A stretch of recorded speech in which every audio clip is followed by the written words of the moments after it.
Deep Purple have achieved such extraordinary success, despite the drastic changes they underwent. Probably no other band aside from Deep Purple would have managed to carry on with their career under these conditions. It is hard to believe, but since its formation in 1968, Deep Purple has experienced 8 lineup changes. The band's original lineup featured Rod Evans, Ritchie Blackmore, Nick Simper, John Lord, and Ian Pace. Ian Pace is now the last remaining original member. Before David Coverdale, Ian Gillan was the lead singer of Deep Purple between 1969 and 1973. The band was already famous at the time, and they were pretty busy with the upcoming albums and tours. Gillan had stated that the band's workload was too much for him to handle, and thus, he decided to resign from the band in 1973. When David Coverdale joined Deep Purple back in 1973, they had already released 7 studio albums. It was a big responsibility for Coverdale to replace Gillan. David decided to send a tape to the band members after seeing an article about the auditions. Apparently, he impressed the band and was invited for an audition. The audition was successful, and that's the story of how David Coverdale started working with the legendary Deep Purple.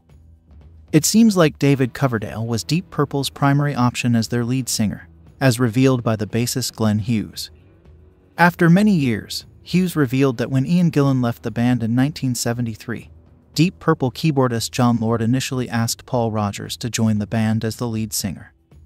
Glenn Hughes explained, "It took me, they were asking me for a year, kind of flirting with me, all the way through 72, 73, wanting to meet with me, and I met with them 3 times, each individually.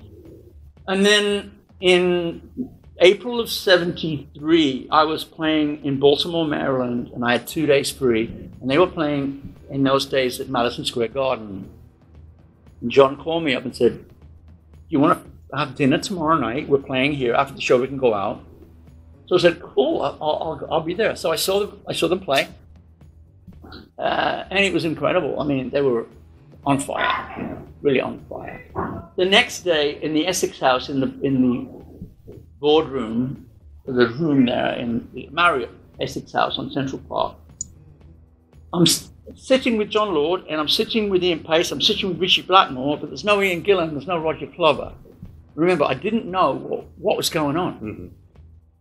And a lawyer and 2 managers. After about half an hour, they said to me, "We'd like you to join the band." And I went, "Me? From Wolverhampton? Join the band?" I was 21, you know. Yeah, I said, yeah. "Great, but we want you to play bass." And I went, the next second thought was, "What? Surely you would like me to sing also." Exactly, yeah. And Ritchie said, "We want to find another singer so it can be 2 singers." So having been with Roger and Ian significantly as a lead singer and a bass player, they wanted somebody to play bass who could sing, mm-hmm. and a new role who didn't sound and look like Gillan. I joined, and you all know, you read it in Sounds and NME and Musical Express. They found a bass player. And then we searched for a singer. We got lots and lots and lots of reels and reels and reels. But we were, oh, by the way, I forgot to tell you, band announced to me that the singer they were going to ask wanted was Paul Rodgers, my dear friend. Yeah. Second they said Paul Rodgers, little voice said to me, "Oh, imagine him and I singing some songs together." You want to know the truth? That's the truth. I love your little voice. So the little voice went, "Okay, I think I'll join." And of course, 3 days later, when the word went out that I'd joined the band, Paul had started Bad Company. Mm-hmm. So, what was I to do?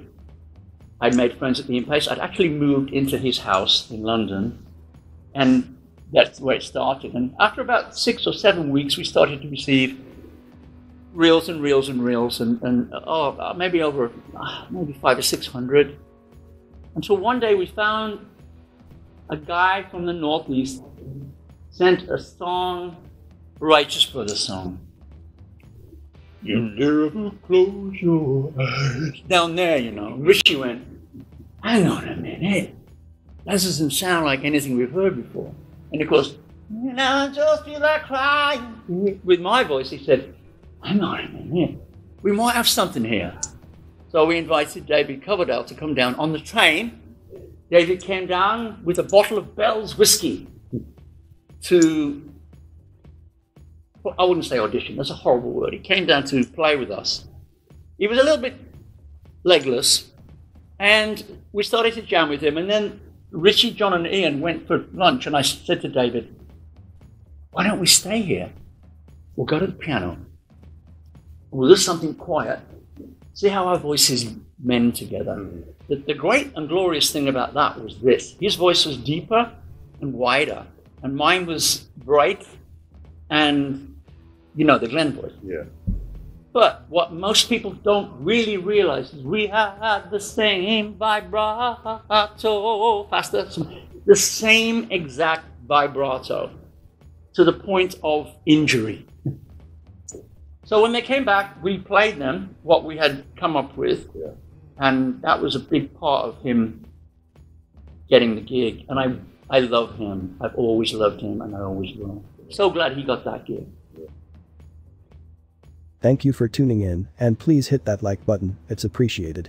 Make sure that you subscribe for more rock-related content.